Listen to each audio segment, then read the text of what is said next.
Shalom à tous, Baruch Hashem, on reprend la Torah 22, Dieu écoutez-moi Ran, on fait le Siyum Merci Hashem aujourd'hui. Et donc, maintenant qu'on a fini l'enseignement tel que Rabbeinu Akadosh, il l'a fait écrire à Rabbi Nathan.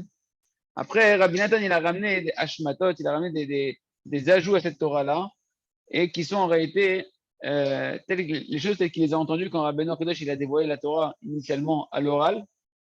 Et ben, quand Rabbeinu, quand il a fait écrire à Rabbi Nathan après les paroles, il ne les a pas fait écrire de la même manière qu'il les a prononcées à l'oral. Donc à la fin, Rabbi Nathan, il a rajouté encore d'autres paroles annexes que Rabbeinu, il a dit, qui sont liées à cette Torah-là.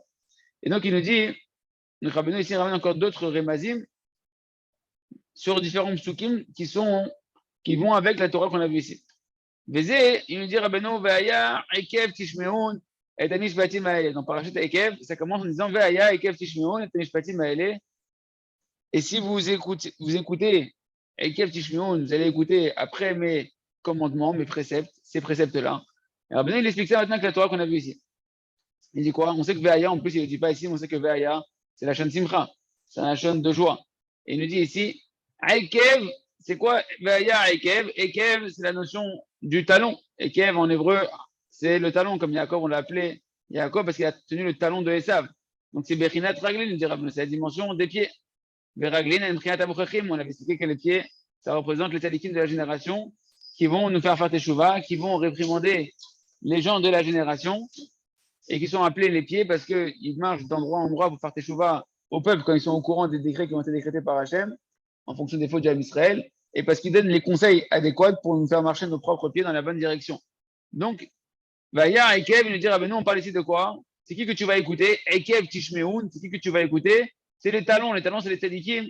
Les tzadikim qui, eux, ils sont les mochichim, ils sont ceux qui vont faire la réprimande et qui vont faire teshuva à la génération, parce qu'ils sont au courant des mauvais décrets. Il me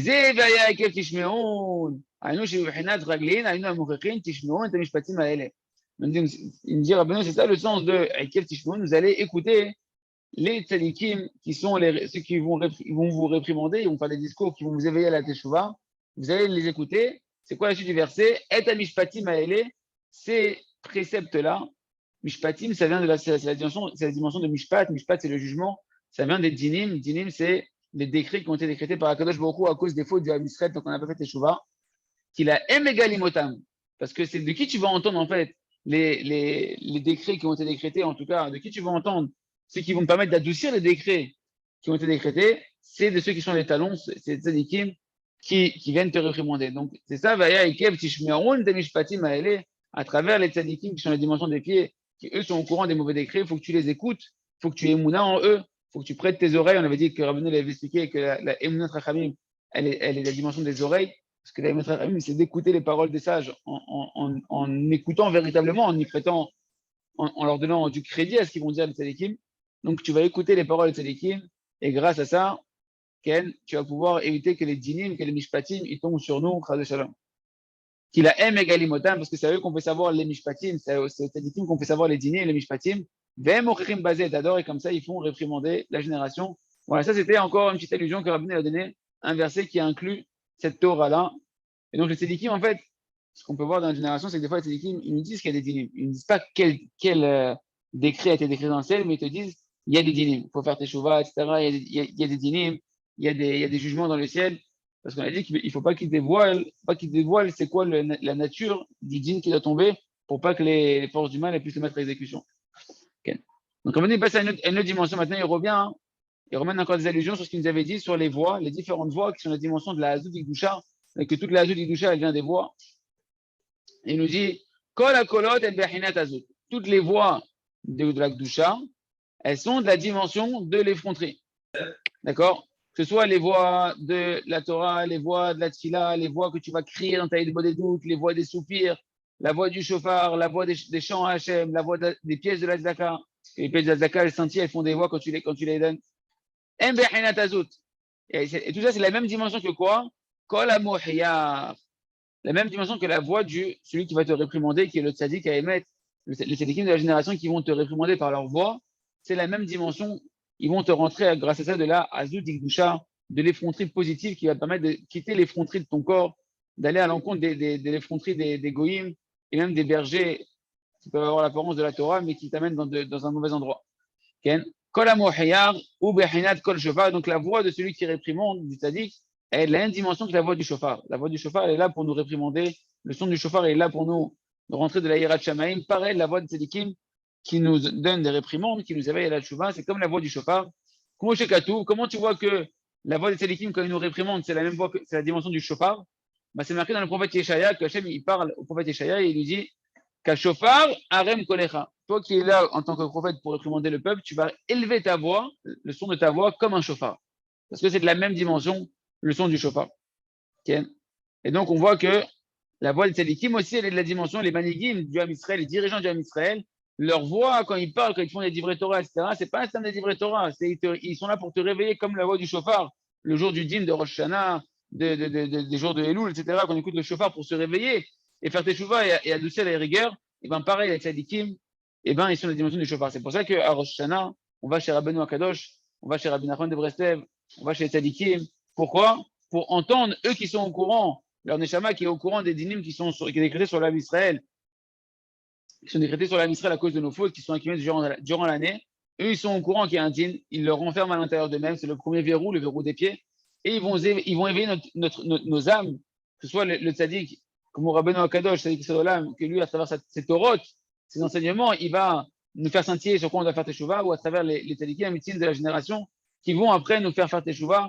C'est pour ça qu'on va chez les tzaddikim à Rosh Hashanah, c'est la dimension du verrou, le verrou interne, que les tzaddikim, ils renferment en eux le mauvais décret, et le verrou externe, le verrou des mains, de la foi qu'on va avoir dans les tzaddikim pour pouvoir faire teshuva, dans ce qu'ils vont nous dire de sur quoi on doit se repentir.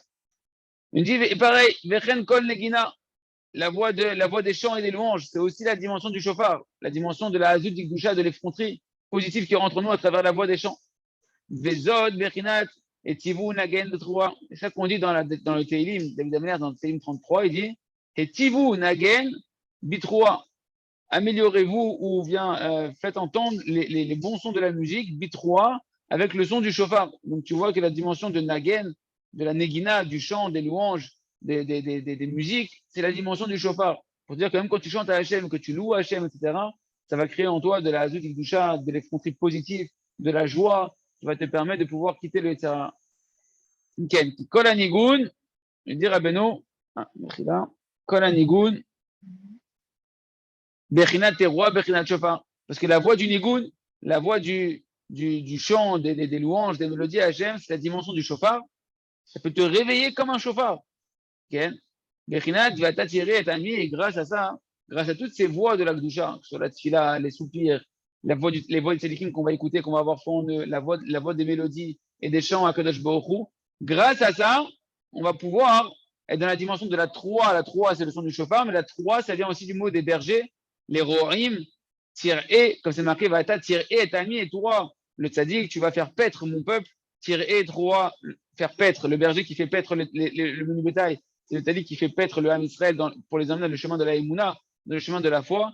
C'est la même dimension que la Troa, que le son du shofar qui s'appelle Troa, Troa-e. C'est les mêmes mots. Troa, c'est le son du shofar, tir-e, c'est faire paître, c'est le berger qui fait paître. Grâce à toutes ces voix de la Gdusha, de la Tfila, des Tseakot, des voix des tzadikim, des voix des chansons, des louanges à Hachem, des remerciements à Hachem, etc., de la tzedaka, la Torah, et bien tout ça, ça nous permet de pouvoir avoir l'effronterie positive et d'avoir la joie qui nous permet de rentrer chez les tzadikim, de nous rapprocher des tzadikim qui, eux, sont les bergers d'Israël, qui sont les bergers de la Emouna, les 7 bergers de la Emouna, à travers qui on peut recevoir la foi, qui va nous permettre ainsi d'annuler tous les décrets. Donc, on y passe encore à un autre sujet. Bimé Raman Gamiel Aya Ador Shaita Toratan Bechinat Mishma. À l'époque de Rabban Gamiel qui était à la fin de la deuxième période du Beth Amikdash, le fils de Rabbi Shimon, il me semble. C'est vérifié, j'ai vu ça tout à l'heure. Okay. Donc c'était à la fin de la deuxième partie du Beth Amikdash.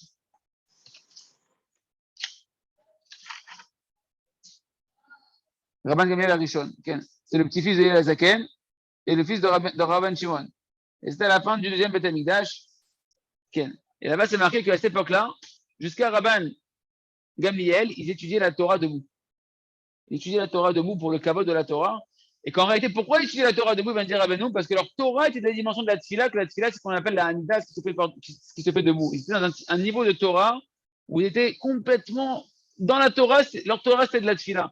pour comprendre un peu Rabbi Shimon Bar Yochai qui était dispensé de la tefila, parce que sa Torah, quand je demandais au Rav Arouche, mais comment il peut être dispensé de la tefila? On sait que la tefila, c'est au-dessus de tout. Mais non, c'est que leur Torah était de la dimension de la tefila.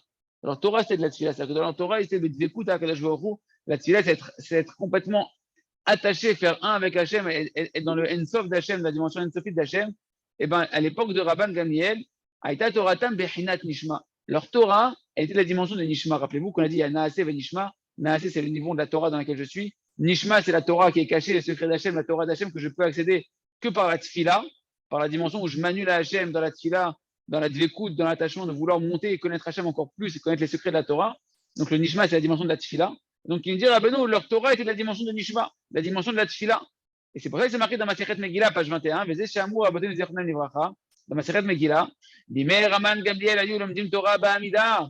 Ils étudiaient la Torah debout, parce que leur Torah était de la dimension de la tfila qu'on fait debout. Donc ils étudiaient debout. C'est pour ça qu'on voit les tzadikim qui étudient debout, et les tzadikim qui étudient debout, qui restent debout durant leur étude.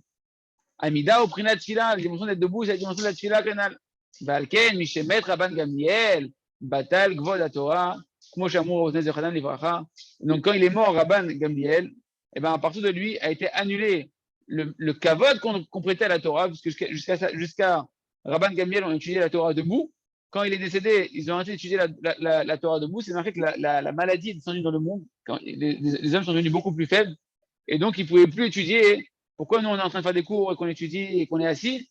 Parce que le kavod de la Torah a diminué, on s'est affaibli et on n'est plus du niveau de la Torah, de cette Torah qui est dans la dvekut à Kadosh Baruch Hu, dans l'attachement à Hachem. Un homme, il étudie pour connaître, pour savoir un peu de la Torah, pour connaître un peu, avoir un peu plus de connaissances. Il n'est pas dans l'attachement à Hachem des gamins quand il étudie la Torah, bien que c'est ça, mais la Torah, c'est d'être attaché à Hachem. C'est la dimension de la dvekut à Hachem. Ça, c'était l'époque jusqu'à Rabban Gamliel. Hein?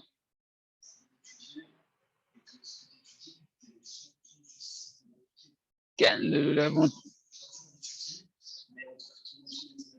y a une grande différence, il dire avec ça, entre l'étude aujourd'hui et l'application. Le but de la Torah, normalement, c'est que quand j'étudie, je suis bedvekout dans mon cœur, je suis en tfila dans mon cœur d'accomplir ce que j'étudie. Je prie à Hachem dans mon cœur de comprendre ce que j'étudie. Et quand j'étudie et que je comprends les choses, je prie pour l'accomplir.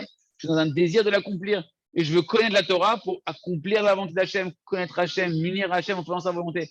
Mais ce niveau-là, on a beau le dire à l'oral, bien qu'on est loin, on va avoir compris c'est quoi vraiment le lien le thème du niveau de la Torah. Mais bien qu'on intraperçoit, on le dit, on est loin de le vivre. Entre ce qu'on a compris, ce qu'on étudie et ce qu'on accomplit, il y a énormément de distance. C'est pour ça que la tfila nous permet non pas d'avoir de la parnassa, la tfila nous permet de comprendre la Torah, de désirer connaître Hachem à travers la Torah, de désirer, une fois qu'on a compris c'est quoi que Hachem veut, accomplir la Torah pour s'unir à Hachem et pour être dans les kisufim et non pas les kesafim. Kisufim, c'est les désirs de se rapprocher d'Hachem. Kesafim, c'est les pièces d'argent.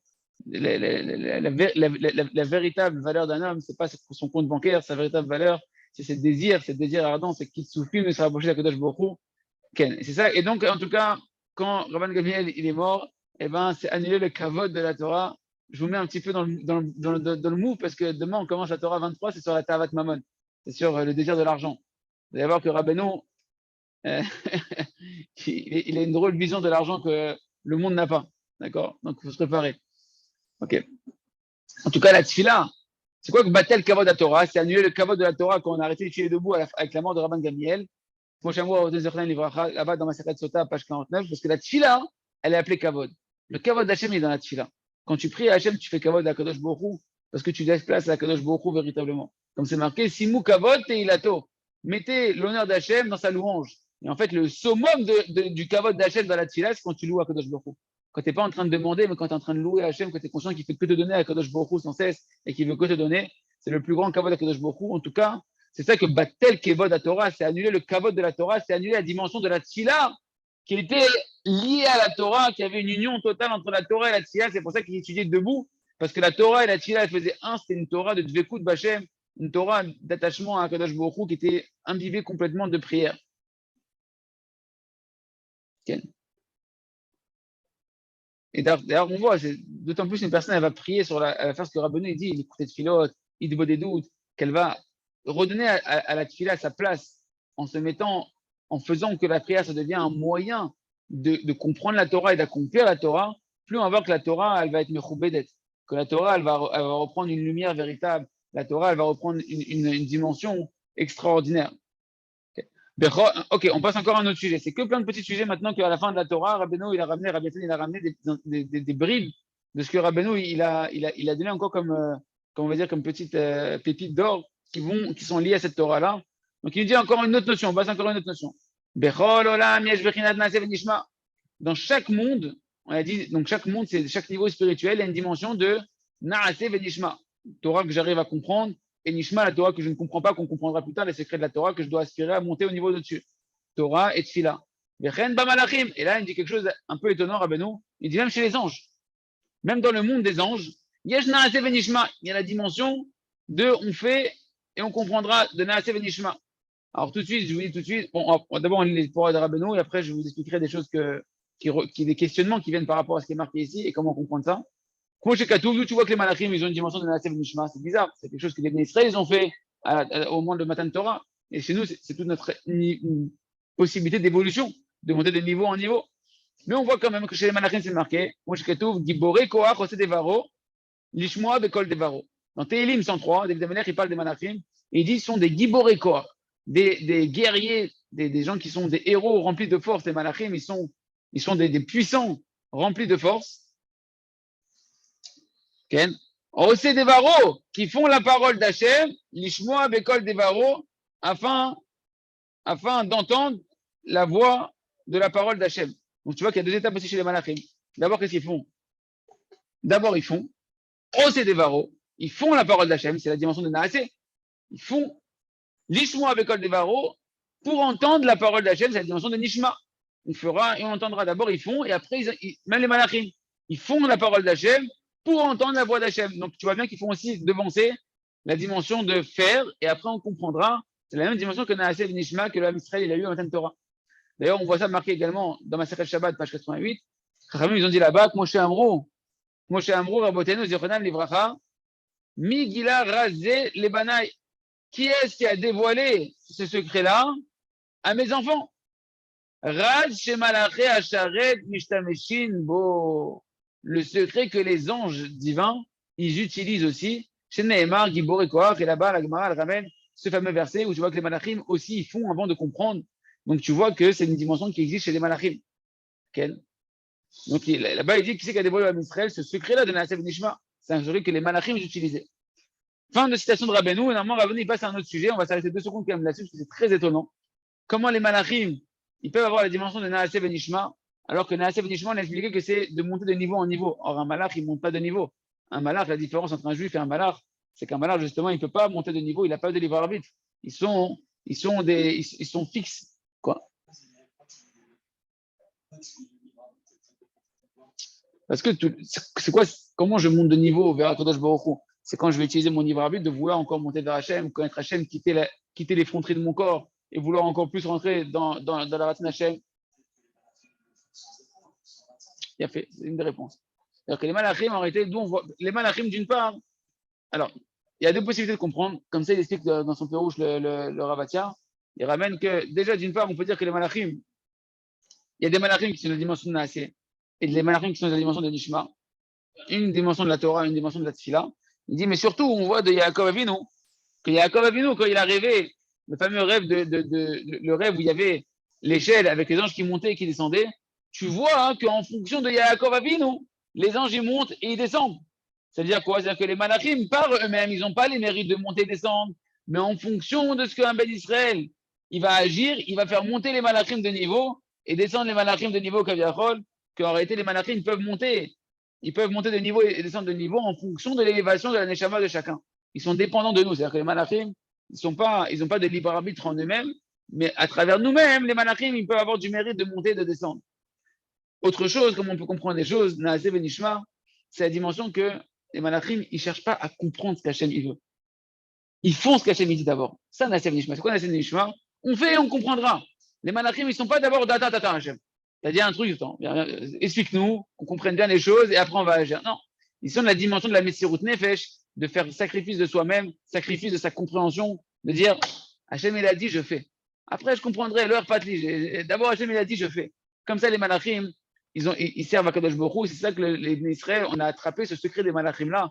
Et c'est cette dimension extraordinaire d'être capable de pouvoir agir dans le Ratzon Hashem sans comprendre, bien qu'on t'a payé que tu ne comprendras pas et que tu n'as pas après à étudier pour comprendre, mais que déjà, devant la grandeur d'Hachem, connaître ta petitesse, que ton cerveau de moineau, il doit d'abord exécuter ce que Kadosh Baruch Hu, il a dit, et après tu comprendras comment c'était bien pour toi, comment c'était extraordinaire pour toi, comment c'était la meilleure des choses que Hachem pouvait te demander de faire. On continue, on passe encore à un autre sujet qui est toujours lié, mais Rabbeinu, il ramène des paroles de Rabbeinu en bribe. On a vu que c'est impossible de se rapprocher de la Gdusha si ce n'est par l'effronterie positive. Moshe Katouv, Everat Kanamer, soit effronté comme le tigre, nous dit le Tana, comme au voir les Ken. Or, toute cette Azout Gdusha, Rabotai, on l'obtient justement dans cette dimension de Naasev Nishma, de vouloir toujours monter vers Hachem, de crier, d'être sa mère de l'endroit où tu es, du niveau spirituel dans lequel tu es, de vouloir prier, de désirer monter au niveau d'au-dessus. Et grâce à ça, ça va te donner de la joie, qui va te donner de l'effronterie positive, de quitter le mal et aller dans le bien. Okay, et donc, en tout cas, il nous dit, ah ben non, il nous répète, c'est impossible de se rapprocher de la Gdusha, de se rapprocher des bergers d'Israël, des tzadikim, si ce n'est par l'effronterie. Comme on a vu dans la Mishnah, soit effronté comme le tigre. Et nos sages de Moab bénis nous ont dit, dans ma Sechet Betsa, page 25, Lo nitna Torah les Israël, et la nitne shen aziz. La Torah, elle a été donnée aux Ham Israël que parce qu'ils sont effrontés. Et de l'autre côté, c'est marqué Gdola Boucha, elle est grande la qualité de la honte. Chenir Pelash n'est pas un même papassouk. Et cette honte, elle a été attribuée aussi au Ham Israël. Et on voit que il y a un verset qui est attribué au Ham Israël où là-bas c'est marqué Velo Yevoshu, Velo Yevoshu. Ils n'auront pas à avoir honte, ils n'auront pas à avoir honte, mon peuple, pour l'éternité. Velo Yevoshu, Yevoshu, Amil et Olam.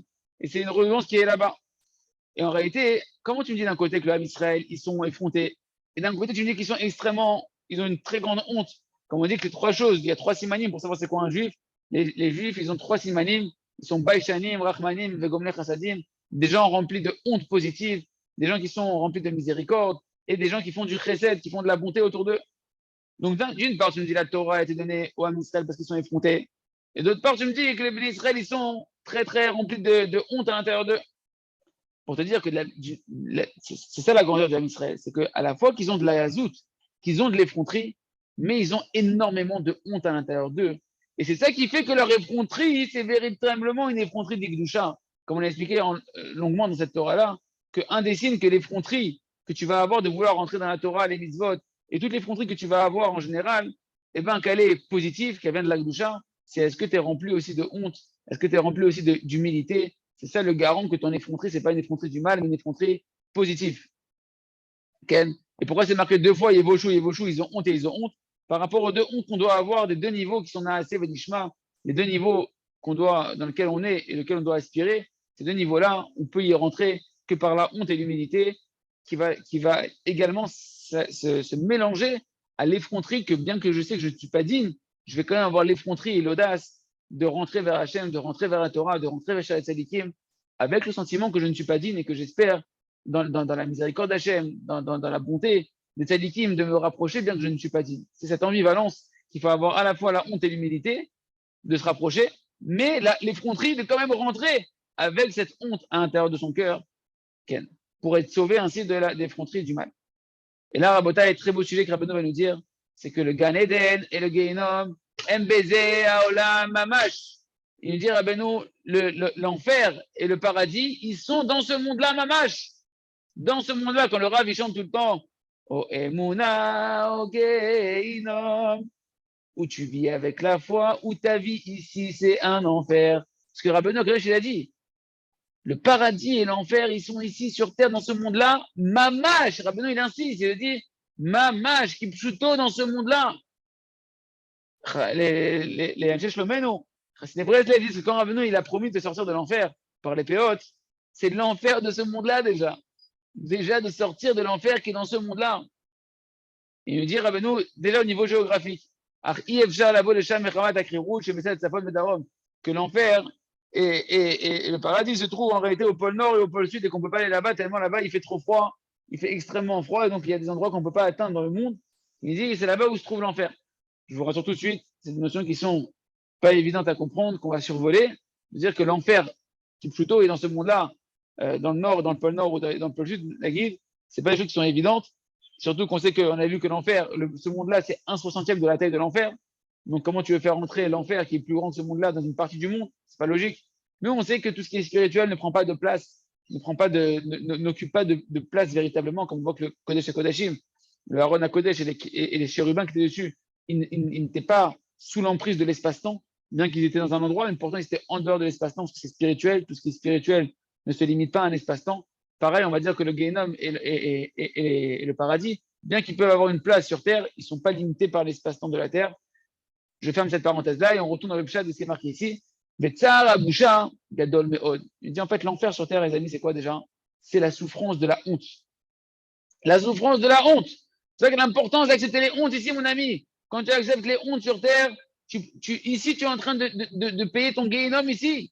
Tu n'auras pas besoin de souffrir ailleurs. Déjà, la souffrance de la honte, il nous dira, Benoît, elle est extrêmement forte. Yoter me'onesh Gehinnom. La souffrance de la honte, elle est encore plus difficile à supporter que la punition de l'enfer. Et en réalité, toutes les souffrances de ce monde-là, il y a dedans la souffrance de la honte. Une personne, de quoi il souffre quand il a des souffrances? Il souffre également que ses amis voient qu'il a des souffrances. Et ça lui fait honte. Quand on voit qu'il a des souffrances, il a honte de par ses amis, que les gens ils le voient. Souffrir, ça lui fait honte. Et cette souffrance-là, il dira, la souffrance de la honte, c'est la pire des souffrances. Ken, toutes sortes de souffrances, et l'essentiel de la souffrance, c'est la honte que tu as des gens qui t'entourent autour de toi et qui te voient. Et dans cette situation de souffrance, ça te fait honte. Et il me dit, Rabbeinu, c'est ça la plus grande des souffrances, c'est la honte. Et il dit, déjà dans ce monde-là. Et même les lavo, quand on va être dans le Olam Abba, où là-bas c'est marqué, sauf d'avoir à Kodishma, tout est entendu. C'est quoi tout est entendu? Dans le monde futur, c'est que tout le monde verra ton niveau, tout le monde verra ce qui s'est passé dans ta vie en fonction de ce que tu as fait tes chouvas pour faire tes chouvas. Et ben on verra le niveau que tu as atteint, on verra les fautes que tu as fait si tu les as réparées. On les verra plus, mais si tu les as pas réparées, on les verra.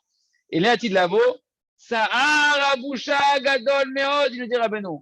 La souffrance de la honte, elle est très, très, très, très dure. Pire que l'enfer en lui-même. Comme c'est marqué là-bas dans la que Rabbi Yohanan, il a dit que Kadosh Baruch Hu, les de lavo, il va faire 7 roupotes aux tzadikim, 7 dénuptiales pour chaque tzadik. Et Rabbi Yohanan dit là-bas que chacun a filou kol tzadik nirve mechoboto shel chavero. Même entre les tzadikim, il y aura une honte qui va être une souffrance pour eux de voir le niveau de l'autre tzadik qu'il a atteint, des niveaux qu'il a pu percevoir à Kadosh Baruch Hu, comment il a pu se sanctifier et acquérir de l'attachement à Kadosh Baruch Hu. Et même les tzadiks entre eux, ils auront une souffrance de la honte de voir le niveau que l'autre il a atteint par rapport à eux. Alors imaginez-vous, c'est déjà entre les tzadikim, il y a une honte du niveau que l'autre il a atteint. Quelle honte on aura par rapport à nos averot, un bonhomme qui n'a pas quitté les frontières de son corps, un juif qui est resté encore dans l'état avot de son corps, qui est resté encore dans des averot. Quelle honte il aura comparé aux tzadikim. Il dit Rabbi Nathan, que vous prenez la tfila de l'écouter de Philot, il prie et il dit Hachem, aide-moi à avoir conscience dans ce monde-là combien je dois avoir honte d'Hachem de faire des averot, parce que quand je vais arriver dans le Olam Abba, j'aurai honte devant mes parents qui vont voir mes avérotes, j'aurai honte devant mes amis qui vont voir toutes les fautes secrètes que j'ai faites, mes mauvais caractères, mes mauvais désirs. J'aurai honte devant les tzadikim qui m'ont enseigné la Torah, qui vont voir quel niveau j'ai atteint et quel avérote j'ai gardé à l'intérieur de moi. J'aurai honte devant Rabbi Nachman, j'aurai honte devant les Avot HaKadoshim. Et un homme, il doit travailler cette honte d'Ikdusha dans ce monde-là, d'avoir honte ici dans ce monde-là, d'accepter les hontes qu'on te fait, d'avoir honte d'Hachem jusqu'à ne pas transgresser une seule avéra, une seule halakha, un seul mauvais caractère, un seul mauvais désir, d'avoir honte d'Hachem. Parce que là-bas, le tsahar, c'est un tsahar éternel, לכן עתיד לבוא עוד צער בושה גדול מאוד, כן, ספונתי, כמו שאמרו חז"ל לברכה. ואמרו שם פני משה כפני חמה, c'est marqué dans la Gemara, dans Baba Batra, là-bas, qu'on voit également que c'est marqué que le visage de Moshe, il illuminait, il irradiait comme un soleil. Les pnei Yehoshua, qui pnei Levana, et le visage de Yehoshua, il irradiait comme la lumière de la lune. Et là-bas, la Gemara nous dit, oh il a Léota Boucha, oh il a Léota Klima, malheur à cette honte, malheur à cette honte, que la différence de la luminance de la lumière qui jaillit du visage de Moshe et de Yehoshua, déjà c'est une honte pour Yehoshua qu'il n'a pas la même lumière qui sort de son visage. Imaginez-vous que là on parle des tzadikim entre eux. Imagine maintenant ta tête à côté de la tête d'un tzadik, que le bonhomme, Chadashalam, s'il a encore une tête qui est obscure de l'effronterie de son corps, qu'il n'a pas réussi à faire briller la menorah de son visage, qu'on a vu dans la Torah précédente, qu'en fonction de combien on sanctifie ses yeux, ses paroles, ses oreilles, ses pensées, sa bouche, eh ben on crée une lumière sur le visage, la menorah du visage. Et on verra d'ailleurs juste après la Torah 23 que Rabbeinu va dire que la ta'avat mamon, le désir de l'argent, il fait que ton visage il est obscur. On ne voit pas, ça ne se voit pas forcément physiquement. Mais les tzadikim, ils voient un visage noir, un visage obscur, tandis que celui qui sort de la ta'avat mamon, celui qui sort du désir de l'argent, il va acquérir de la simcha, il va acquérir un visage lumineux, On ne dit pas que le personne n'a pas d'argent, on parle de quelqu'un qui sort du désir de l'argent, de la recherche de l'argent, de la soif de l'argent. Ça va avoir un impact extraordinaire aussi sur la simcha d'un homme, sur son visage. En tout cas, chacun, il aura un degré de honte en fonction du travail qu'il aura fait ici. Et ça, il me dit, Rabbeinu, c'est essentiel de la souffrance. Dans ce monde-là, c'est la honte. Et dans le monde futur, c'est la honte. Nicole Sheken, si déjà Yoshua, il a honte par rapport à Moshe, combien ils auront honte les fauteurs à côté des tzadikim dans les Hatid Lavo, quand là-bas, il y aura les choses, elles seront claires, que Dieu nous en préserve. Et si tu es arrivé au niveau de Moshe Rabbeinu, du tzaddik Yesod que véritablement, tu es le plus grand de tous les hommes, et donc tu as honte de personne. T'as honte, de qui tu vas avoir honte? Tu es meilleur que tout le monde, tu t'es élevé à un niveau qui est au-dessus de tout le monde. Donc tu n'as pas de tzaddik que tu vas te comparer, que tu as honte par rapport à lui. Nagid Rabbeinu Akadosh, Nagid Moshe Rabbeinu. Il n'a pas d'autre tzaddik à se comparer avec qui il va avoir honte. Il dit Rabbeinu, mais sache que tout le monde doit avoir honte. Même le tzaddik Yesod Olam, il a une dimension de honte. De qui? Yesh Bayesh Makadosh Baruch. Même le tzaddik, il va avoir honte de qui? De Akadosh Baruch. Pourquoi? Qui Akadosh Baruch mais quand même quoi la Torah? Parce qu'Akadosh Baruch il a accompli lui aussi toute la Torah, comme on a vu dans la Torah et dans la Gemara. Dans cette Torah-là, on a vu qu'Oshamur va dire Akadosh Baruch Kover Metim, Akadosh Baruch Melakeh Cholim, Osham Torah Shechashvur va dire Akadosh Baruch Mekayem Otam. Akadosh Baruch on voit qu'il a accompli la Torah lui-même. Il enterre les morts. C'est donc Akadosh Baruch il visite les malades comme Abraham Avinu. Akadosh Baruch il a accompli toutes les mitzvot de la Torah à son niveau à lui, que c'est un niveau qu'on ne comprend pas. Ken. Donc il a accompli la Torah. Et donc le tzaddik, comme le tzaddik, le plus grand des tzaddik par rapport à comment lui il a accompli la Torah et comment Hachem il a accompli la Torah, il a à avoir honte parce qu'il est très loin de l'accomplissement de la Torah d'Akadosh Baruch Hu. Vegam Akadosh Baruch Hu mitpalel, et Akadosh Baruch Hu lui aussi, il prie à Akadosh Baruch Hu, comme on a vu dans la Gemara, qu'Akadosh Baruch Hu il prie. Et c'est quoi la prière qu'Akadosh Baruch Hu il fait? Akadosh Baruch Hu il dit Ratzon milfanai, que ce soit ma volonté devant moi, que s'éveille ma volonté, que on a dit que ma miséricorde recouvre ma colère, que ma miséricorde recouvre tous mes traits de caractère avec lesquels je gère le monde, avec les principes de rigueur et de bonté, que je puisse me conduire avec mes enfants qu'avec de la miséricorde, que je puisse les juger au-delà de la stricte justice. Voilà la prière d'Akadosh Baruch Hu. Akadosh Baruch Hu, il prie aussi. Donc le tzaddik, comme s'il arrive au plus haut niveau de la prière, face à la prière d'Akadosh Baruch Hu, il doit avoir honte. Mais, comme c'est marqué dans la Gemara, nous on voit qu'Akadosh Baruch Hu, il prie. C'est ce qu'ils ont dit dans le sage de Marbeni, mais Akadosh Baruch Hu, il palais, nous on voit qu'Hachem il prie. Au moment où il palais, qu'est-ce qu'il prie? Il prie la prière qu'on vient de dire à voix haute, il est Ratzon Nefana, etc. Et donc, Vada, Akadosh Baruch Hu, Mekayem Mitzvot Torah, ou Tfila, Moshe Raoul, Akadosh Baruch Hu. Donc, Akadosh Baruch Hu, il accomplit la Torah et les Mitzvot à un niveau qu'il y a que Akadosh Baruch Hu qui peut accomplir comme ça. Mais Kamar Rachok, Ben Kiyum Torah Shelo, Ben Tfila Shelo, la Torah, Tfila Shel Hashem Yitbarach. Et combien même le plus grand des tzaddik, il a conscience combien il est loin et combien il doit avoir honte de son niveau qu'il a atteint de Torah et Tfila par rapport au niveau d'accomplissement de la Torah et de la prière de Akadosh Baruch Hu. Les filles Madrigato, Kol Echad, Obed Hashem Yitbarach, les filles Madrigato, Miprinat Naaseh Venishma, Inu Torah, Tfila. Parce que chacun, il va se servir à Akadosh Baruch Hu en fonction du niveau qu'il a atteint, au niveau du Naaseh Venishma, de on fait et on comprendra, qui sont le niveau de la Torah et de la Tfila de chacun canal. Et voilà, on a fini. Et là, déjà de comprendre, Rabotai, comprendre que l'essentiel du Gehinom, il est dans ce monde-là, Rabotai. Le Gehinom, c'est la honte de nos avérotes, la honte de nos fautes. Et chacun, il doit travailler la honte dans ce monde-là, d'avoir la honte d'Hachem dans ce monde-là, avoir honte d'Hachem jusqu'à ne pas transgresser, ne serait-ce que la moindre halakha de Shulchan Aruch, ne pas transgresser un mauvais trait de caractère, un mauvais désir. Parce que, comme on l'a dit encore une fois, la honte qui sera dans le monde futur, là-bas, c'est une honte éternelle. Et c'est cette honte-là qui est le quart de la souffrance du Gehinam. C'est-à-dire qu'au-delà même des souffrances que le Gehinam, il y a des souffrances physiques, entre guillemets, des souffrances ressenties. La plus grande des souffrances, ça sera la souffrance de la honte. Quand on verra la vérité, quand on verra les niveaux que les autres ils ont atteints, ce qu'on aurait pu atteindre, ce qu'on n'a pas atteint, etc. C'est une honte qui sera très, très, très forte à de Shalom. C'est pour ça qu'on doit travailler ici à accepter les hontes et à avoir honte d'Akadosh Baruch Hu. On finit. Be'et Jitri Lomar Torah. Au moment où Rabbeinu Akadosh il a commencé cette Torah-là, il nous explique comment Rabbi Nachman il a dévoilé cette Torah-là au début. C'est pas comme il l'a écrit ici. En fait, Rabbi Nachman, quand il a exposé cette Torah-là, c'était, il a commencé en parlant d'Avka de ce qu'on a, nous, on a terminé la Torah. Il a commencé à expliquer la dimension du paradis et de l'enfer qui sont, de la souffrance, de la honte qui sont dans ce monde-là. Rappelez-vous qu'on a vu dans la Mishnah que celui qui a honte, ou Boshet Panim le Gan Eden, celui qui a la honte positive, qui a la honte de la honte d'Hachem, la honte des Averot, qui ne veut pas les hontes, qui sait accepter les hontes parce qu'il sait qu'il n'est pas digne, celui-là, il vit dans le paradis sur terre. Par contre, celui qui n'a pas honte d'Hachem, qui est dans les fronteries, alors celui-là, il va souffrir de la souffrance de la honte des Averot, que Dieu nous en préserve. En tout cas, Rabbi Nachman, il avait commencé la Torah en parlant de ce sujet-là, du paradis et de l'enfer qui sont sur terre et de l'essentiel de la honte, de la souffrance de la honte.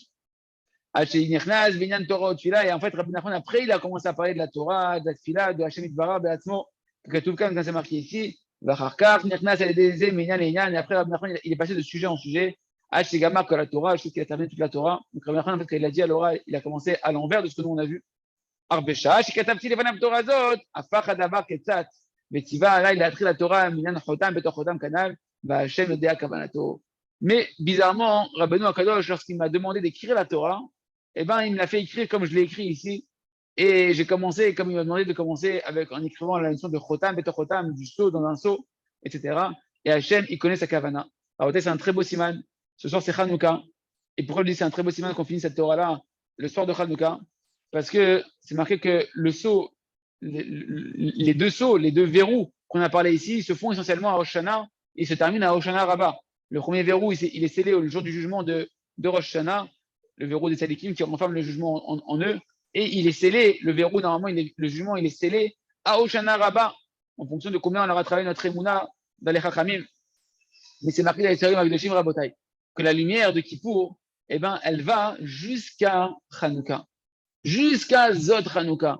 C'est-à-dire qu'en réalité, pourquoi on va chez Rabbeinu encore à Hanouka, à Shabbat Hanouka, et on va chez Rabbeinu à Hanouka? Parce que c'est encore un jour de jugement Hanouka.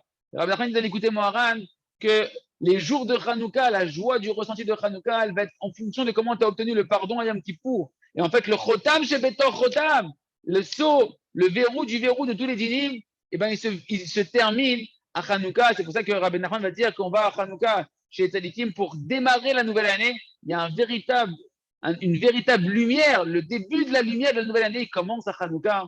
C'est pour ça qu'on va chez Rabbi Nachman à Hanouka pour démarrer, d'abord finir l'année qui se termine véritablement le jugement. Le verrou, le double verrou, il se termine sur le jugement à Hanouka. Et à Hanouka va démarrer la nouvelle année, on va la démarrer dans les louanges, dans les remerciements à Hachem, dans la lumière, dans la simcha, faire un nouveau départ, une nouvelle année dans la simcha. C'est pour ça qu'on va chez Rabbi Nachman en particulier à Hanouka. Maman, Hachem, qu'on a terminé cette Torah 22, Bidjouk, la veille de Hanouka, c'est un très très beau siman, Baruch Hashem. Et on finit avec les paroles de Rabbi Nathan, Meromamu Elahin Bekadmaïta, Uvatraïta, on fait sion de la Torah 22 des 5 pirkei du Sefer de Siniuta. Hachem, il est élevé, lui qui est le Dieu, Mitrila Vatsov, du début à la fin. Ditzvi Vidrei Ban, Umsar Lanoraïta, qui nous a choisis et qui nous a transmis, qui a voulu nous transmettre sa Torah. Dizachina le Sayema Misifra de Siniuta, qu'on a mérité, Baruch Hashem, de terminer les paroles du Zohar HaKadosh qui sont appelées le Sefer HaMufna, le livre caché, le Sefer de Siniuta, qui est le plus profond des livres du Zohar HaKadosh, que Rabbi Nachman a expliqué ici. Kehan Garim Yedana Kodem Elakana. Et maintenant, on va élever nos mains en tfila vers HaKadosh Baruch Hu, dit Amod Lanalimina, qui peut se tenir à notre droite, Hachem, pour donner la force.